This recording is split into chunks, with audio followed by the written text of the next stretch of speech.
계절 되기를 간절히 축복합니다. 우리 성도님들 혹시 여러분 자신에 대해서 내가 참 불쌍하다 이런 생각을 나 자신에 대해서 해본 적이 있으실지 모르겠습니다. 마땅히 사랑받아야 하는데 그렇지 못할 때 우리는 그 사람을 불쌍하다고 말할 수가 있죠.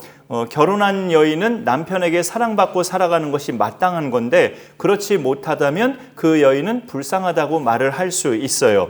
그 부와 신분이 굉장히 높은 사람들 있잖아요. 그런 사람들은 정말로 서로 당사자들이 사랑해서 결혼하기보다 그 부와 신분에 걸맞은 사람들끼리 정략 결혼 같은 것이 또 이루어지는 경우도 있기 때문에 당사자들의 사랑과는 상관없이 그렇게 결혼으로 이어진 케이스도 있어요.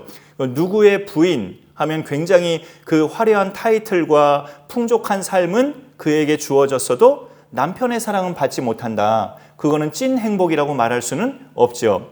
성경에도 그런 인물이 나오는데 오늘 읽어주신 창세기에 등장하는 그 레아라는 여인이에요.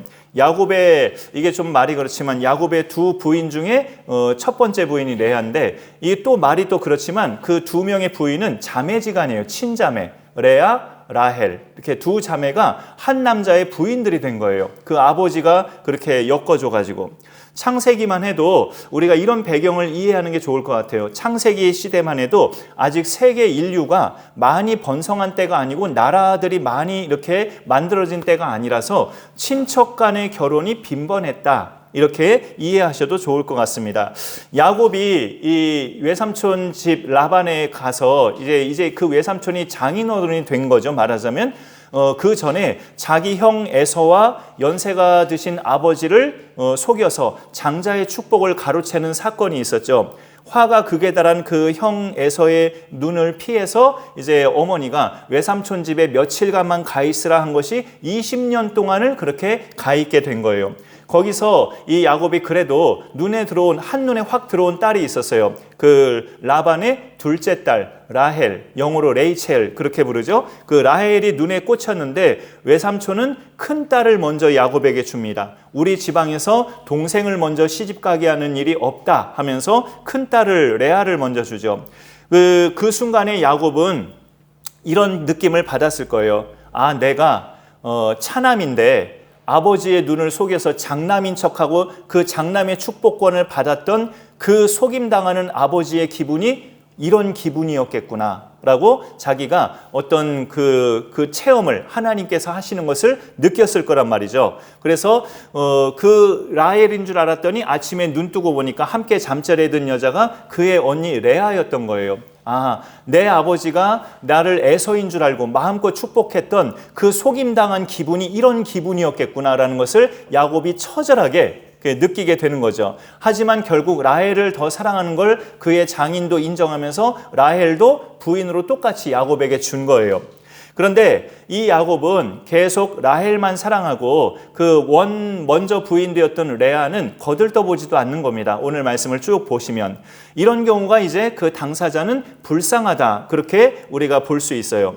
마땅히 사랑받아야 할 정부인인데 전혀 사랑받지 못할 때 남편으로부터 사랑받지 못하는 아내 또 부모로부터 사랑받지 못하는 자녀 또는 자녀로부터 공경받지 못하시는 부모 이런 경우들이 다 나름대로 불쌍한 인생이구나라고 우리가 생각할 수 있어요.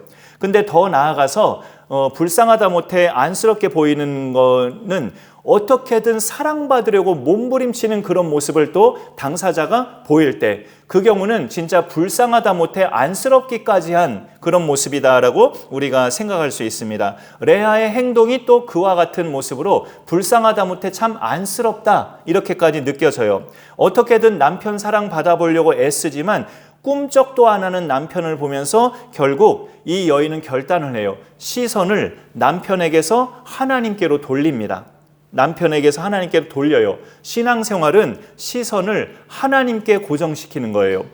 그러기까지는 상당히 마음고생한 시간들이 있었을 수도 있어요. 내가 하나님께 시선을 돌리기까지는 레아처럼 하지만 시선을 하나님께로 돌리면 그로부터 이제 느껴지는 것들이, 또 내가 깨달아지는 것들이 많아집니다. 저 하나님은 나를 옛날부터 사랑하고 계셨구나. 그것부터 시작해서 그 사랑이 나에게도, 나는 내가 불쌍한 사람인 줄 알았는데 나한테 부어진 은혜도 꽤 많구나 라는 것도 발견하게 됩니다. 참 쉽지 않은 일 중에 하나가 사람이 달라지는 거예요. 저도 뭐 그렇게 썩 달라진 그런 목회자 같진 않아요. 12년 전에 처음 목회 시작했을 때보다 지금이 많이 뭐 달라졌다? 그렇게 별로 생각은 잘 안 들어요.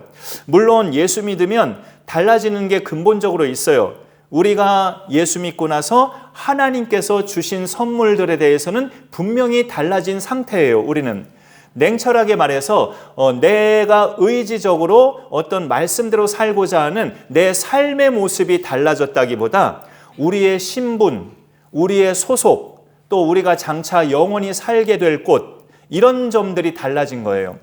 진노의 자녀였는데 예수 믿고 하나님의 자녀가 됐다는 것, 소속도 세상에 속한 사람이었다가 하나님께 속한 자가 되었다는 것, 그리고 앞으로 영원히 살게 될 곳도 영벌의 장소가 아닌 천국으로 바뀌게 되었다는 것. 이렇게 하나님으로부터 오는 선물들은 우리가 받아 누린다는 점에 있어서 근본적으로 그 부분들이 달라진 거죠. 그렇지만 예수 믿고 나서 바뀌게 된 것들이 내 삶의 모습, 내가 의지적으로 이렇게 개선해 나가야 되는 그런 모습에서는 얼마만큼 달라졌을까? 하나님이 주신 것에 있어서는 마음껏 우리가 약속으로 받고 그것을 믿음으로 살고 있는데, 그 약속의 내용들을 우리가 계속 소망하면서 주님 만나는 그날까지 그 약속들을 계속 바라보면서 내 삶은 세상에서 얼마나 달라졌을까? 내 부분에서 달라진 것들은 우리가 좀 자신이 없지 않을까, 그런 생각도 가져봐요. 오늘 말씀을 보면 레아가 자기 남편이 바뀌기를 그토록 바랬지만 끝내 바뀌지 않는 것을 보고 남편에게 집중했던 시선을 하나님께로 돌려요. 오늘 말씀에서 레아가 남편에게서 하나님께로 시선을 돌리기까지 그 여인은 4명의 아들을 낳습니다. 4명의 아들. 지금 현대 기준으로 보면 아들만 4명 낳았다? 그럼 뭐라고 이렇게 표현해야 되나요? 저는 딸 둘이라고 하니까 굉장히 막 이렇게 뭐 비행기 타겠다고 하면서 요즘 시대에는 제일 좋은 최상의 복이라고 그렇게 말을 하는데, 아들들만 주구장창 4명을 낳았다. 현대 사회에서는 또 어떻게 판단할지 모르지만 이 당시는, 그리고 우리나라도 불과 반세기 전만 해도 굉장한 축복으로 여겼죠. 아주 부러운 가정이에요. 부러운 가정. 그런 것을 우리가 이렇게 생각해 볼 때 그 아들들에게 붙인 이름의 뜻을 보면 레아가 처음부터도 하나님에 대한 신앙이 없지는 않았구나, 하나님에 대한 신앙이 그 내면 속에 있긴 있었구나라는 것을 느낄 수 있어요. 하나님을 믿었지만 그래도 처음에는 남편으로부터 인정받고 사랑받기를 갈망했던 여인이었는데 그래도 그 와중에 그 마음속에 신앙은 있었구나라는 것도 느껴져요. 아들들의 이름을 볼 때 우선 32절에 보면 레아가 임신하여 아들을 낳고 그 이름을 르우벤이라 하여 이르되, 르우벤의 뜻이 보면은 이제 나의 괴로움을 여기 잘못 읽었네요. 제가 제가 제대로 읽은 것 같아요. 맞아요. 제대로 읽었죠. 여호와께서 나의 괴로움을 돌보셨으니 이제는 남편이 나를 사랑하리로다. 이렇게 이야기를 받고 이렇게 하고 있습니다. 이 내용을 이렇게 같이 보면은 르우벤을 이렇게 나왔는데, 르우벤의 뜻이, 여러분 르우벤 앞에 아라비아 숫자 1 써 있죠. 거기 밑에 1 보면 그 르우벤의 뜻이 보라 아들이라 이렇게 나와 있잖아요. 그 첫 아들을 낳았을 때 보라 아들이라 라는 그런 뜻의 이름으로 르우벤 이렇게 지었다는 게 그 여인의 마음속에 어떤 것으로 가득 차 있었다는 겁니까? 남편에게 그동안 사랑받지 못했지만 내가 아들 낳아줬으니 이제부터 이 남편이 나를 사랑해 주겠지. 봐 아들이야, 이런 거잖아요. 봐 아들이야 르우벤 하면서 남편에게도 딱 보여주면서 이제 나 사랑해 주는 거지? 라는 그런 독백을 이 여인이 혼자 그렇게 했을 수 있습니다. 그런데 이제 남편 야곱은 전혀 그렇더라도 이 여인을 사랑하지 않았다는 것을 금방 느낄 수 있어요. 어떻게 느낄 수 있냐면 둘째 아들을 낳았을 때 그 아들의 이름 뜻을 보면 금방 또 느낄 수 있습니다. 33절에 그가 다시 임신하여 아들을 낳고 이르되 여호와께서 내가 사랑받지 못함을 들으셨으므로 내게 이 아들도 주셨도다 하고 그 이름을 시므온이라 하셨으며, 들으심이란 뜻의 이름으로 나와 있죠. 시므온, 그 숫자 2하고 써 있죠. 그래서 자기가 이미 독백할 때 르우벤을 낳았음에도 불구하고 여호와께서 내가 사랑받지 못함을 들으셨으므로 이 둘째 아들 이름은 시므온이라 짓겠다. 첫 아들 낳았어도 사랑받지 못했다는 걸 자기가 이제 밝히고 있죠. 꿈쩍도 안 하는 그 남편의 모습을 여기서 보게 됩니다.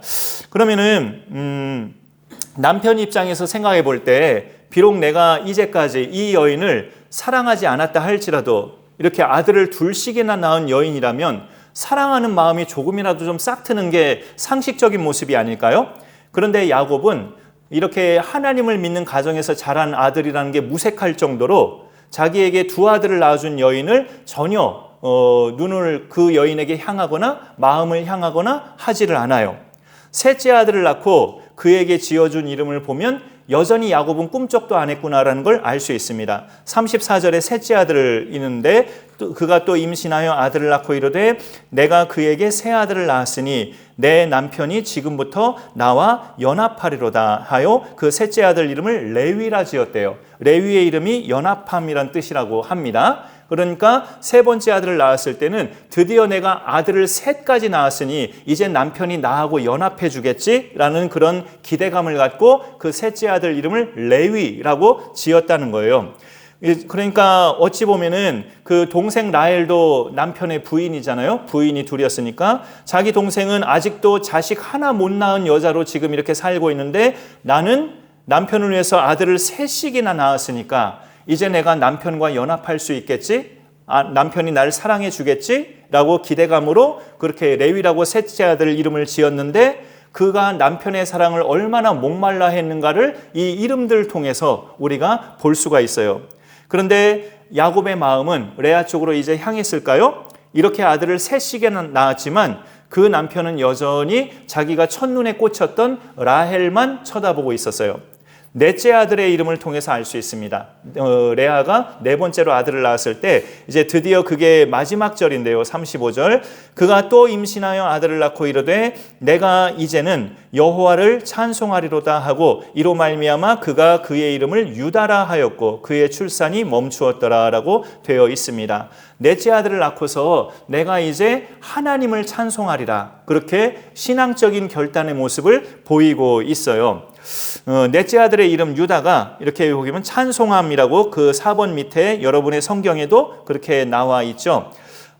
도대체 이놈의 남편은 내가 주구장창 아들을 낳아줬는데도 나는 하나도 사랑하지 않고 자식 하나 못 낳고 있는 내 동생 라헬만 쳐다보고 있구나 하면서 인간적으로는 무척 야속하고 밉고 아마 절망했을 수도 있어요. 레아가. 그러나 절망으로 끝나지 않았다는 것을 알 수 있는데 그녀가 하나님을 찬송했다는 것. 네 번째 아들을 낳고 나서 계속 꿈쩍도 안 하는 남편보다 나한테 계속 아들을 주시는 하나님께로 시선을 돌린 거예요. 가만히 생각해 보니까 하나님은 지금까지 나에게 계속 아들들을 주셨네? 하면서 그 하나님께로 시선을 돌린 겁니다. 정작 자기를 불쌍히 여기고 자기에게 은혜 베푸신 대상은 남편이 아니라 살아계신 하나님이었음을 확실하게 이 레아가 본 거예요. 여기서 한 가지 좀 알 수 있는 것은요. 이게 성경에는 그런 시시콜콜한 것까지 나와 있진 않지만 야곱이 외삼촌의 둘째 딸 라헬만 사랑하고 큰딸 레아는 사랑하지 않는 듯한데요. 그래도 이 레아가 4명이나 아들을 낳은 걸 보면 그냥 이렇게 우리가 연상할 수 있는 거죠. 충분히. 또 사실 그러니까 최소한의 부부 생활을 이 야곱이 레아하고도 했구나라는 게 느껴지는 거죠. 계속 아들 낳았으니까. 성경에 그런 시시콜콜한 것까지 기록하진 않지만 솔직히 야곱이 두 부인 중에 누구하고 알콩달콩한 누구하고 달콤한 시간을 많이 더 가졌을까요? 자기가 사랑하는 여인 라헬과 더 달콤한 시간을 많이 가졌지 않았겠어요? 그런데도 라헬은 자식이 없었고 뜨문뜨문 시간을 함께 보낸 레아하고는 그때마다 하나님이 태의 문을 열어주시는 거예요. 두 여인 중에 누가 하나님의 사랑을 그럼 더 많이 받은 겁니까? 레아가 더 많이 받은 거죠. 우리는 그것을 볼 수 있어야 된다는 거죠. 사람으로부터는 사랑받지 못했지만 하나님께는 아니구나. 하나님께로부터는 이 여인이 말할 수 없는 큰 사랑을 지금까지 받아왔구나 라는 것을 보는 거예요. 믿는 사람은 그것을 우리가 볼 수 있어야 합니다. 그리고 나 자신에 대해서도 그렇게 받아들일 줄 알아야 돼요. 사람들은 나에 대해서 그렇게 존재감 있게 생각하지도 않고 나를 집중하지도 않지만, 사람들은 나에게 별 관심도 없지만, 내가 수고하는 것도 별로 알아주지도 않지만 하나님은 그렇지 않으시다는 것. 찬양 중에 그 가사가 이런 가사 있잖아요. 너의 작은 신음에도 응답하시니. 그러니까 하나님은 그런 분이셔요. 그런 분이심을 우리가 기억하면서 이 레아는 하나님은 나에게 그런 분이셨구나라는 것을 넷째 아들까지 낳음을 통해서 또 절실히 깨닫고, 그 시선을 하나님께로 돌렸을 때 그런 많은 깨달음을 통해 하나님을 찬송하게 된 겁니다. 넷째 유다를 낳고서야 자기가 동생보다 하나님의 긍휼과 사랑과 은혜를 훨씬 더 많이 받고 살아왔구나라는 것을 알게 된 거예요. 내 남편은 그저 의무적으로만 나하고 이렇게 시간을 보내고 부부 생활을 하고 했지만 하나님은 그때그때마다 나에게 태의 문을 열어주셨구나. 그런데 나는 여태까지 하나님께 감사하지 못하고 계속 남편의 사랑만 구걸하고 있었구나. 나에게 계속 은혜 베푸시는 하나님은 안 쳐다보고 계속 나에게 관심도 없는 남편만 쳐다보고 내가 살았었구나 하는 것을 여호와를 찬송하면서 그 많은 시간들 속에 자신의 모습을 깨닫게 된 겁니다. 이 당시 레아가 만약에 이 찬양을 알고 있었다면 아마 틀림없이 불렀을 거예요. 레아는 못 불렀으니까 우리가 같이 한번 불러보죠. 우리 그 다음에 주님과 같이 내 마음 만지는 분은 없네, 이 찬양인데 잠깐 부르고 또 말씀 나머지 이어가겠습니다.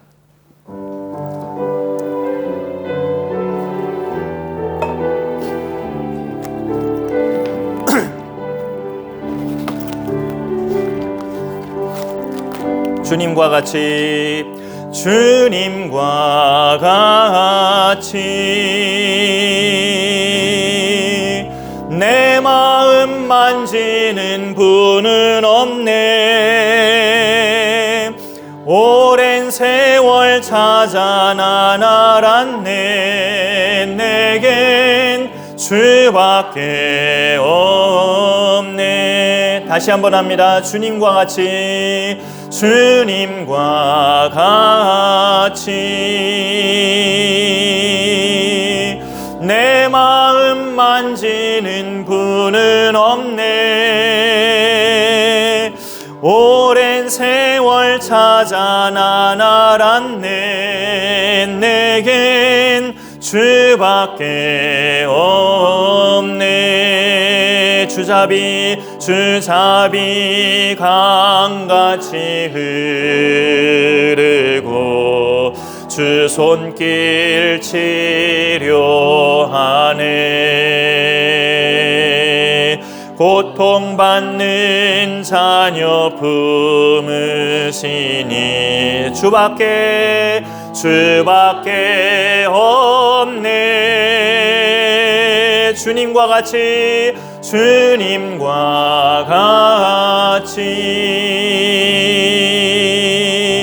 내 마음 만지는 분은 없네.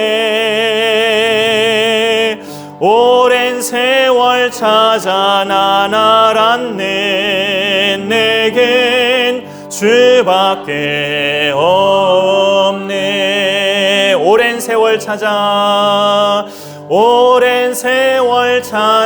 난 알았네. 내겐 주밖에 없네. 아멘. 우리가 하나님 외에는 다른 가족도 누구도 다 필요 없다는 그런 뜻이 아니고, 진정으로 나의 위로자와 내 전부는 하나님 그분 한 분이라는 참 믿음의 고백인 거죠. 그래서 우리가 그런 하나님의 지금까지 내가 알지 못했던 시선을 하나님께로 돌려보니까 하나님이 내게 주신 것들이 어마어마하게 많구나, 그런 것들을 깨달을 때 저 찬양이 입에서 절로 나올 수가 있는 거죠. 하나님의 사랑을 받는다는 것이 꼭 인간이 기본적으로 바라는 건강과 풍요롭게 사는 것, 하는 일마다 잘 풀리는 것, 그런 것만 뜻하는 건 아니에요. 없이 살고 또 모든 일이 좀 당분간 계속 막히고 또 이렇게 좀 시련 속에서 살아도 뭔가 그 이면에 남들이 체험하지 못하는 하나님과의 특별한 만남을 지금 가지고 있다든지 매주일 남달리 말씀이 더 옛날에는 내가 귀를 아무리 말씀 들어도 설교 들어도 말씀이 귀에 잘 안 들어왔는데 요즘에는 잘 들어온다든지 그런 것도 이제 하나님의 은혜고 사랑이죠. 성경 통독을 통해서 하나님을 보는 눈이 내가 점점 떠지고 있다든지 내 삶에 기도가 없었는데 기도가 지금 내 삶의 생활이 되고 있다든지 그런 것도 하나님께서 주시는 귀한 복들이에요. 절대 그런 사람은 불쌍한 대상이 아닙니다. 레아도 그런 점에서 하나님의 은총을 받았으니까 아들을 내시기나 주고 하나님이 생각해서 그 여인에게 계속 태를 여신 거거든요. 불쌍한 여인은 아니죠. 궁극적으로. 남편의 사랑을 받지 못한 게 물론 작은 일은 아니에요. 결혼한 여인에게 남편의 사랑은 어찌 보면 전부고 절대적인 큰 겁니다. 그러나 그보다 훨씬 더 크고 절대적인 것이 하나님의 사랑임을 성경은 알려주고 있죠. 오늘 말씀 속에서 우리는 그거를 볼 수 있어야 한다는 거죠. 레아에게 부어진 하나님의 사랑은 크게 두 가지 면에서 볼 수 있는데 하나는 그녀가 남편의 사랑을 받지 못함을 하나님이 보셨다는 것, 하나님이 알고 계셨다는 거죠. 여기 31절에 여호와께서 레아가 사랑받지 못함을 보시고 야곱에게 사랑을 못 받고 있구나 저 여인이 하나님이 알고 계셨다는 거예요. 그것 자체가 만약에 그 사실을 당사자가 안다면 하나님이 내가 사랑 못 받고 있는 걸 아시는구나 라고 당사자가 안다면 그게 큰 위로가 된다는 거죠. 내가 사랑받지 못하거나 속상하거나 또는 다른 이야기지만 마음이 무겁거나 할 때 하나님이 그걸 다 아신다는 걸 내가 안다면 그 자체는 큰 위로가 됩니다. 하나님은 알고 계시지 맞아 하면서 하나님은 또 알기만 하고 끝나시지 않거든요. 그의 속상함, 그의 무거운 마음 그런 것들을 다른 것으로 또 먼저 채워주시고 위로하십니다. 그래서 또 하나는 하나님이 그 레아에게 부어진 사랑을 그 증거 또 하나는 그에게 낳아진 4명의 아들이죠.